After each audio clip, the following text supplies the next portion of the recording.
All right, now, thank you so much for still being there. The program is still This Morning on ITV on independent television.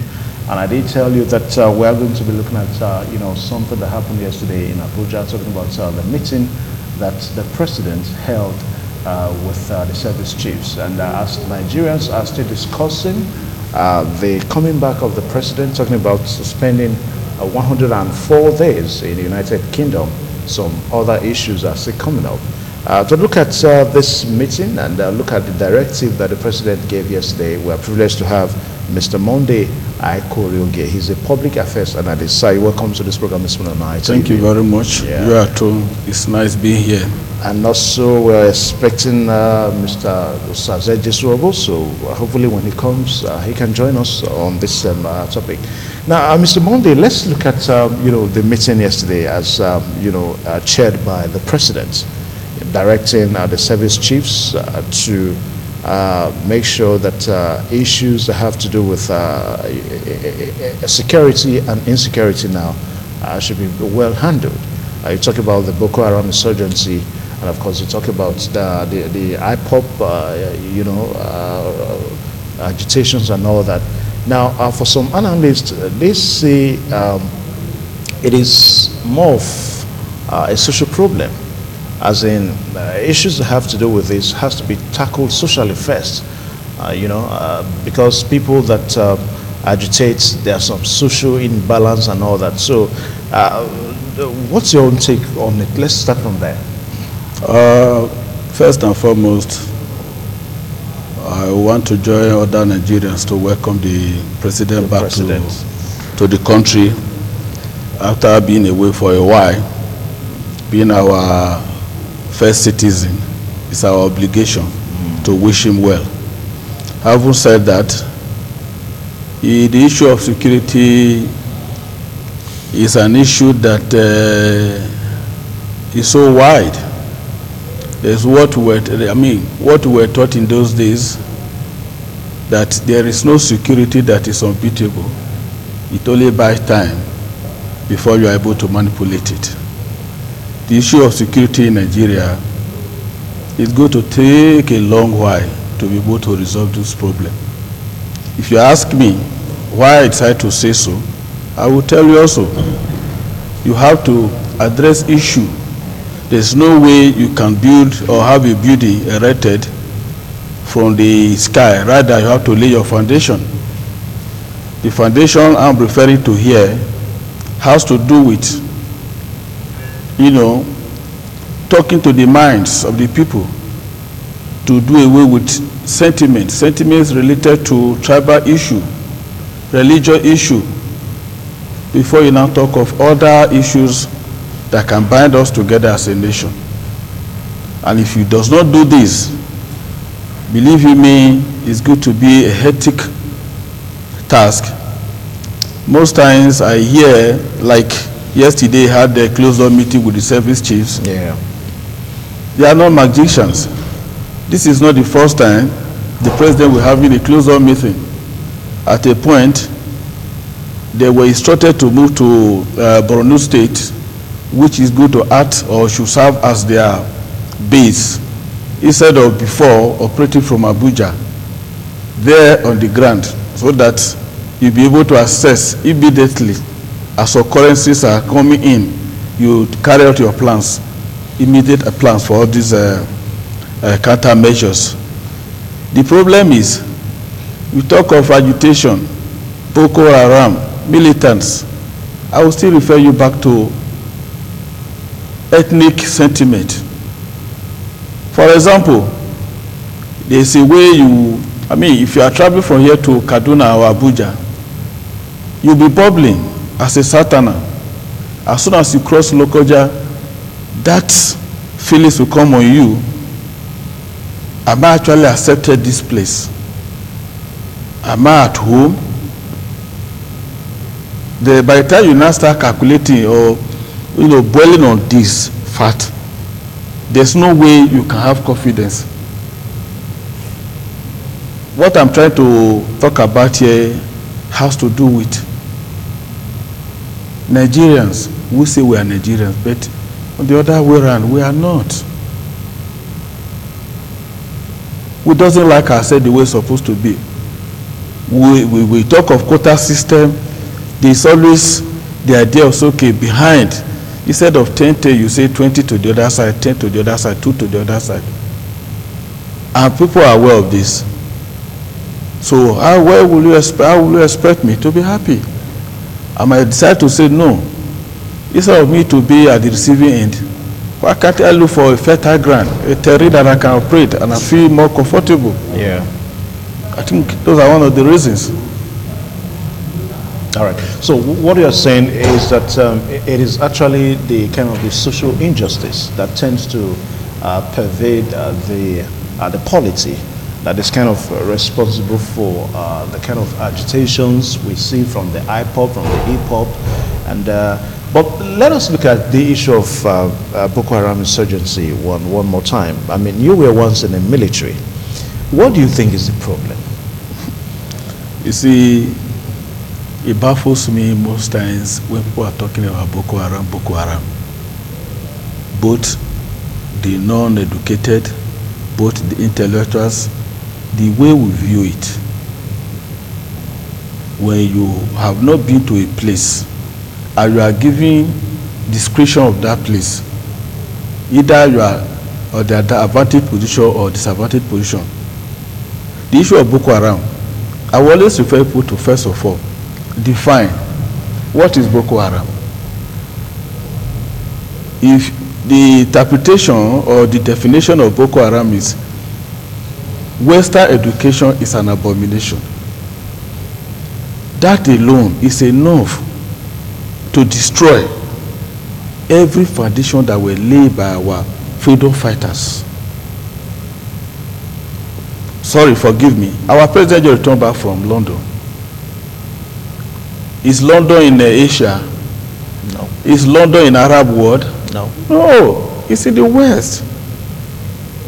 Because he felt there is nothing like Boko Haram to him as a person. There was a time in this country, the so-called terrorists or insurgents were burning their certificate.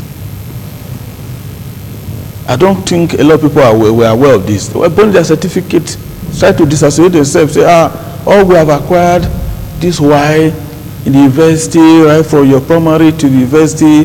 Now that we have realized that we're doing the wrong thing, Western education is an haram. Is that an allegation or is this true? That is real. It happened. It happens. I'm not here because this program is aired all over the world. Yeah. So whatever you say here, you have to be mindful. You understand? I stand to be corrected. Now, if we say Boko Haram is an abomination, Western education is an haram, it now generated to this level. Mind you, the issue of sentiment have to come in. Yeah, what I'm asking really is that it appears that Nigerians seem to have lost hope. When I say so, because oftentimes we hear that the government tell Nigerians that they are fighting Boko Haram. Then a few time later, you hear that there was an explosion somewhere. Yes, that's why I asked the question. Let me come in, Mr. Evans. You see the problem. There are times this TVC, this journalist hangout. There's one renowned journalist, Jide. At times I enjoy his program. At times it's boring. Excuse me, I understand. Yeah. What I'm referring to here is that I hate to hear or sit where the military are being criticized. They are doing their utmost best. There is no way a farmer can produce huge amount of production from the farm with your cutlass or hoe when the other person is using mechanized farming. Are you saying that the ammunitions that if you are talking about ammunition, you have your AK-47, you have this. If you bring in the Americans to come and assist us to quell this thing, you discover that they are going to come with different things. One, technology is a word that there's a way you can fight war even without shooting the bullet. We call it maneuvering approach. Are you getting what I'm saying? For example, the way soldiers have been exposed to attacks unmindfully. It's embarrassing. The military are doing their best, their utmost best to see what they can do. And mind you, the way the terrorists are even operating, they always look for a soft spot. When I say what I mean by soft spot, for example, it's just like you are telling a policeman to come and fight with the army. The police are not trained conventionally to fight. The military are trained conventionally to fight. There must be deficiency. You call yourself a terrorist, you are now attacking innocent citizens, the faceless persons. You understand? And the nation is too wide that today you might capture this place, consolidate on it. And you now discover after a while the place is a little bit calm. It's okay. What do we do? An alarm is raised the other side. They say, okay, let's move this way. You are leaving few numbers of so why is it that we keep on having this problem? Is it because the military, because of their intelligence is not enough? What is happening? The intelligence, I think in Africa, if not the world, our military is highly rated. Peacekeepings around the world, let me not say Africa alone, before, Nigerian soldiers were highly rated. If you talk of discipline, perseverance, the ability to overcome obstacles, we have it. You understand? But the fact remains that it is not possible. You can only do the best you can do. Are you getting what I'm saying? If we can go to Sierra Leone and succeed, if we can go to Liberia and succeed, but the issue of Nigeria is a complex situation. And another thing that is working against the military is sabotage. Who is sabotaging the military? Good. Sabotage I'm referring to here. For example, the localist or the ordinary citizen are afraid to give out this information. Say, look at, like in the north, I've served in the north, there were instances where you are going for a raid. Somebody will run into the other room. You ask, please, somebody just ran into this place now. Where is the person? I say, no face to this person. He will tell you no. Because knowing fully after that operation, there will be a reprisal. There will be a reprisal. For that simple reason, they will not even. And another thing, you hear soldiers being killed. We know ambush is a thing that you unpredicted attack. Are you getting what I'm saying? Now, for you to be in a situation unexpectedly, you are attacked, and casualty is recorded. And Nigeria will say, we don't think the militaries are doing anything. And in the north, we're talking the Sambisa Forest. Sambisa Forest is a wide area. And now, we are going to have more difficulty now that the rainy season is here. The terrain will now be overgrown again, that even our area operation can no longer actually capture by virtue of air reconnaissance. So it's a complex situation. The military are doing their own, our intelligence are actually doing their own. At least it's not only the military intelligence out there. That was where I served. The SSS are there, the DSSS are there. There are other smaller units who have these, the police are even there. Because this is not a conventional word that you cannot go to your enemy area to source for information. But after getting this information, at the end of the day, the localists that are supposed to join, and that is why I say, God, we thank the, what they call this, local JTF in the north. They are doing a very marvelous job. You know, putting their life at stake. We equally see, we hear that, what they call them, this local vigilante. The other day, 2 Boko Haram suspects were arrested by local vigilante, local hunters, because everybody is now aware that this soil has becoming a scar in the body that need to be erased away, if possible. And I know issue of Boko Haram is here and is going to live with us. Okay, so how soon do you think that would be? Because it's been here for quite some time now. Good. You see, the issue of Boko Haram must be sincere to you. It has come to stay. You know why I say it has come to stay? Even in America, the Americans are still fighting terrorists till tomorrow. Yeah, but when you say it has come to stay, yes, are you saying that the military is not capable? They are capable. They can only do the best they can do. And let me warn here, the terrorists or the insurgents, they have foreign aids. As you are developing your tactics, your knowledge, they are equally getting more ideas from their sponsors. And again, the source of weapon, for example, I talked about malversary approach without even you need to source of weapon. Because of our porous border in the north, it is very easy to get whatever kind of weapons you want to get to persecute your operations, and that is exactly what is happening. We hear every day caches of ammunition were captured there, here. At the end of the day, you still see this people regrouping because they have sponsors, foreign sponsors, purification of arms from the Sahara Desert. The issue, like in Libya after the fall of Saddam Hussein, normally when a nation is grounded politically, then things are bound to be the other way around. There is no longer a speculated law that says, okay, these are laws that prohibit, possession of illegal firearms or whatever. So is that the situation in Nigeria today? I must be sincere. That's the situation. Yes. Okay, so what do you think can be done? I mean, to restore, restore the nation. If you ask me, I will first of all said we should address our minds. When Jonathan was in power, Boko Haram was at the highest. When Buhari came, a lot of people were saying, they were doing all those things during the time of Jonathan era to discredit him. He came and the issue was a little bit subsided. At the point it now go up again. I personally believe that the factions we have, they have factions. One could be ready to dialogue. The other one say, okay, you are not dialoguing with this person.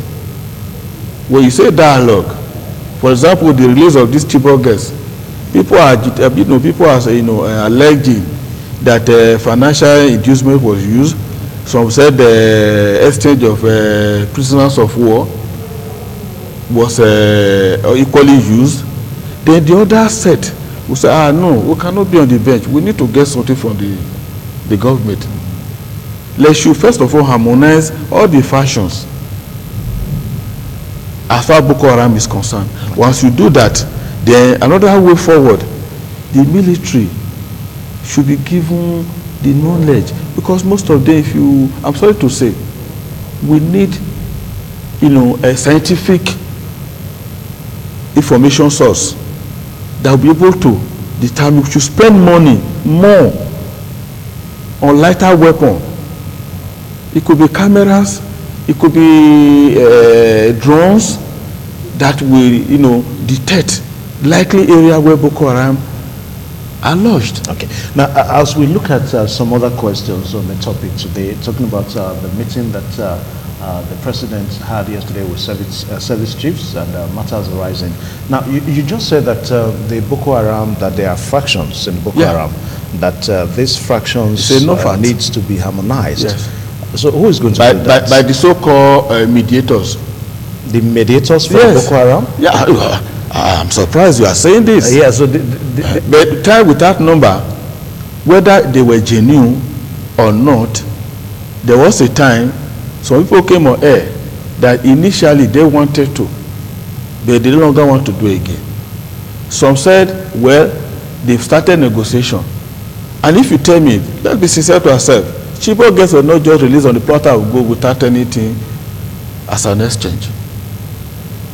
Whether it was money, whether it was exchange of prisoners of war from the other side, but something actually took place. Otherwise, and if you ask me, ordinarily, there was a time they said, these guys, I don't think we'll be able to get them again. Some said some of them have even crossed to the other side of the country, the other country, our neighboring countries. But I was surprised at the other end. You discover that they started releasing them in batches. That shows that these people, they know where they are.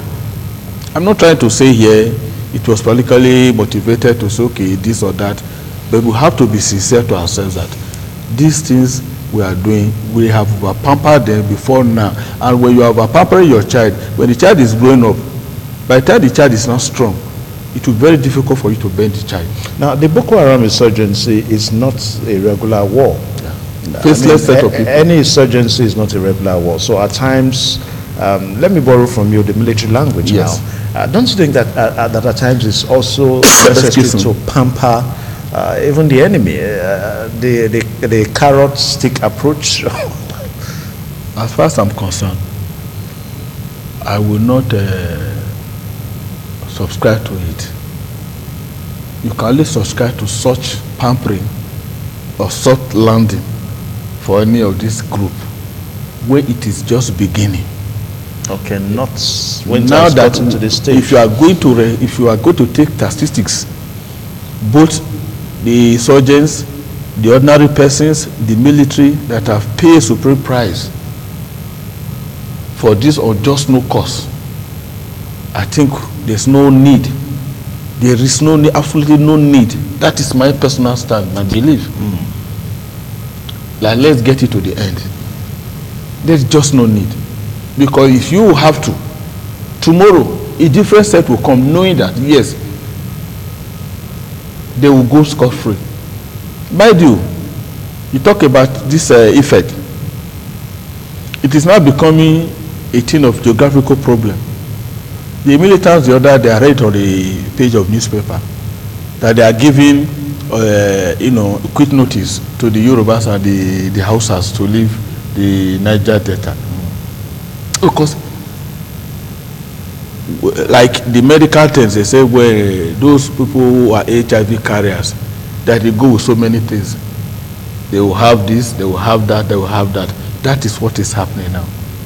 Every geographical location now are trying now to raise their ugly heads in a negative form to be recognized. And if you start to recognize them as they come, then it's as good as this country is sitting on top of a gunpowder. Okay. Now, on Monday, the president, when he returned, he gave his first broadcast after a long vacation.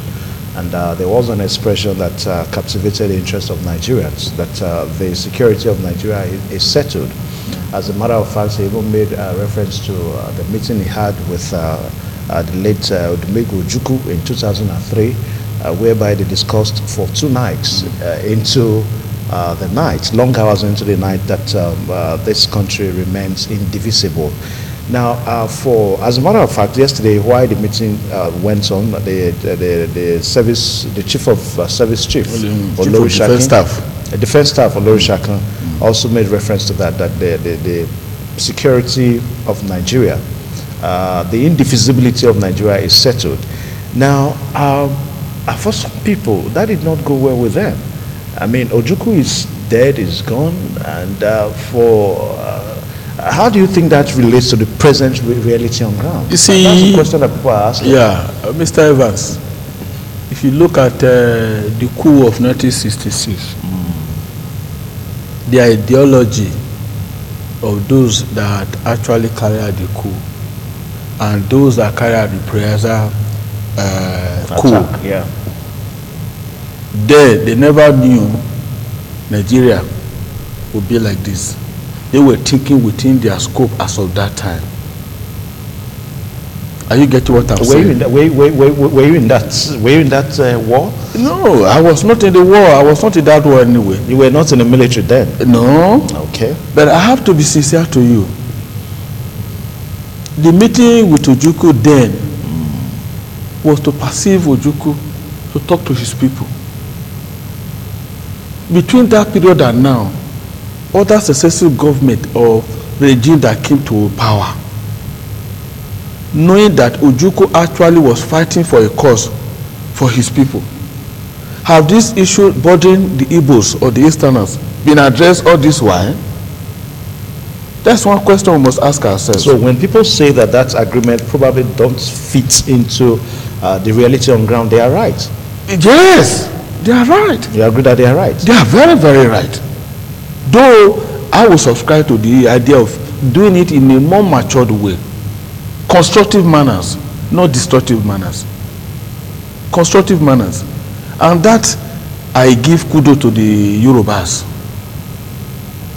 who, irrespective of political affiliation, some days ago had a forum of the Western governors, and they were discussing about how to move the West.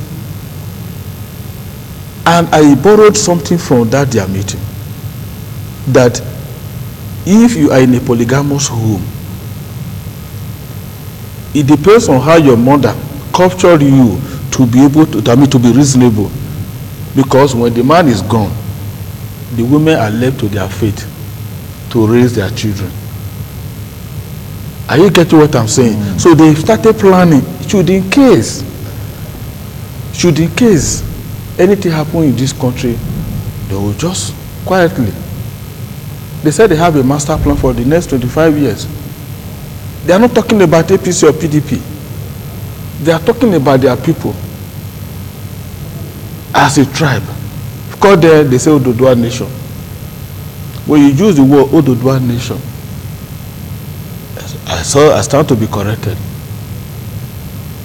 You understand? It's already saying, let's plan. In case they say when the woman is pregnant, you have to get your lantern prepared, especially where the woman is in labor at night. Otherwise, that person will be a stupid person. Say there's no light and the woman is in labor. The problem is Ojukwu stew for something. We don't want to remember the ugly part. That is why Gowon said, hand across the Niger. Gowon said something on the telly the other day that nobody will ever wish this country what happened in the past because they saw it. A lot of people suffered unjustly.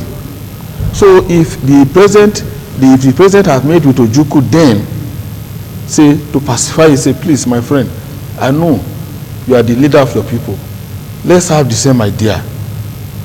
I'm a person that can be reckoned with in the north. Some even say that that meeting was more of a political meeting. Yes. Because if you take your mind back in 2003, that was, I think that was actually the first time that the present president now ran for presidency there. So some say that that meeting was probably to see how to win Ojukwu to. And if you ask me, I will concur to it too. They say when you want to catch an elephant, you have to behave like an elephant. Because they know tribal politics are not that thing in Nigerian politics. I'm sorry, Ahmed Tinubu actually helped in the capturing of the West for the APC. Because they knew what they needed to put in place. People that are supposed to come together. And when you talk of Afenifere actually endorsed Jonathan then. But they couldn't do much. But because Tinubu and his ally were actually in control. And for you to win any election in Nigeria, you have to pick the forerunner of that tribe who can actually talk to his people. And you know the people will listen. They see him as their leader, and they see themselves as followers of such a person. So if you ask me, or if you say it was more political, I will say yes, because they were planning ahead. But fortunately, Ojukwu did not live to see the light of the day. Otherwise, probably you too was equally having an ambition. If you are going to collect from me, I should be able to get from you too. All right, now that the president is around now, at least when the president left 3 months ago, the kind of agitation that we have on ground today probably was not what we had. Just yesterday as the meeting was going on, we understand that some IPOP and IPOP members, demonstrated, outside the meeting and all that. So how do you think the president should be handling this issue now that he's around? Before I go into that, the vice president who was deputizing on behalf of the president was leaving, was actually handling the affairs of this nation as Don't Stay Me, Mr. Don't Stay Me. What I mean by that, one, maybe because of his belief as a pastor, he never wanted a situation whereby his name will be dragged to the mud right? He was able to organize the people, say, no, I'm only acting. I will guide this thing. When the owner come, I will hand over. No, that's your point of view. Yeah, that is my own point of view. Because they were setting, you know why I say so? They were setting decisions. So we say, yes, he was given the prerogative to take decision on behalf of them. No, it's not all you could take. Decisions like what? Good. When issue of a hate species were all over the places, the first person that raised eyebrow was the Kaduna State governor. But the president, the acting president then, the vice president now, he also came and he gave a directive. And as a matter of fact, he even said that hate speech is like terrorism. Good. And any person found wanting in that direction will be dealt with like a terrorist. First and foremost, the northern youths, where they made that their brokers, what is supposed to have taken place immediately? Because by the time you allow Mr. A to go scot-free, then Mr. B will say, since this man can do that and go scot-free, I will do. And if you are not going to punish Mr. B, then Mr. B will always refer to why did you do same to Mr. A. Immediately that issue just came for the first time. The people concerned would have been arrested. I'm not saying they should be persecuted, but at least they should be reprimanded. That we will not encourage this type of, species that is capable of causing division in this country. But we just pamper them. Even, some mental elders, they even say there was no need to arrest these people. They at least, their response was like pampering a child. But the Arewa youth later came up and told us that they were declining that, that order. Declining it. Yeah. But same, up to this moment, we have not gotten authentic renouncing that yes, the quit notice we gave or that was issued is not the place. And that word metamorphose into Niger militants doing say, okay, and if you saw what Niger Delta did, or their own quit notice, they did not say the Igbos. Are you getting it? They just say the Hausas and the Yoruba should go. But they will have economical relationship with the East. Are you getting what I'm saying? That was indirect support of the East, if you ask me.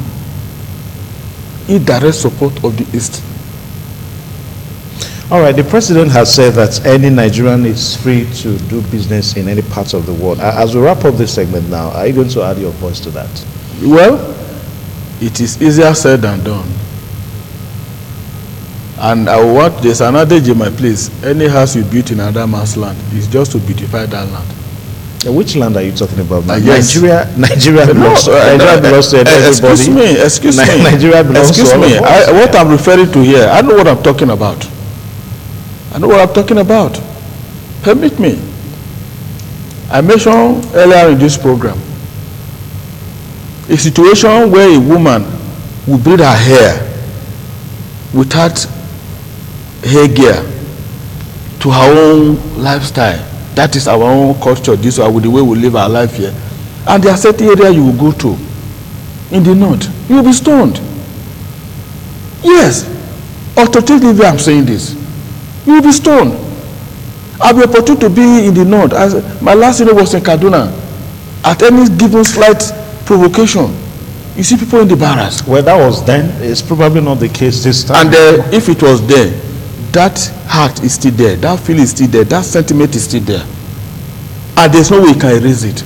They say there's no amount of water that will be able to clean the skin of a leopard. And that is the problem we're having. And the intellectuals are not happy these matters. They are the people that give a negative, a reasonable idea into the minds of these people. And when you hear some of it, our intellectuals talk, it's an arrow, it's a pointer to support of these things. As I've stated here, I'm a person with sentiment. You have sentimental issue to everybody, but it's in the body, it's in the heart. Until when it comes to a forum where you are supposed to exhibit it, it's already an inborn instinct in everyone. We are all sentimental animals. Yeah, but how do you think we can begin to change this direction now? I mean, let's think Nigeria, more Nigeria, yeah. Yes. Now, I, for one, I want us to live as a nation. Okay. It will do us well. It will do us good. Let's go to the confab. My last word. Let's revisit the confab, whether it was politically motivated, whether it has nothing to do. I think I read it on one paper yesterday that APC as a government have decided to review. It was in Vanguard. The 2014 confab. And this is what people have been clamoring for quite some time. Let everyone come to the round table and discuss. If two people are quarreling, we should be able to come together and say, this is why I'm annoyed, Mr. Evans. You say, this is why you are annoyed as well. At the end of the day, we rub minds together. And if we are able to do that, it will cement it permanent. Lock and key.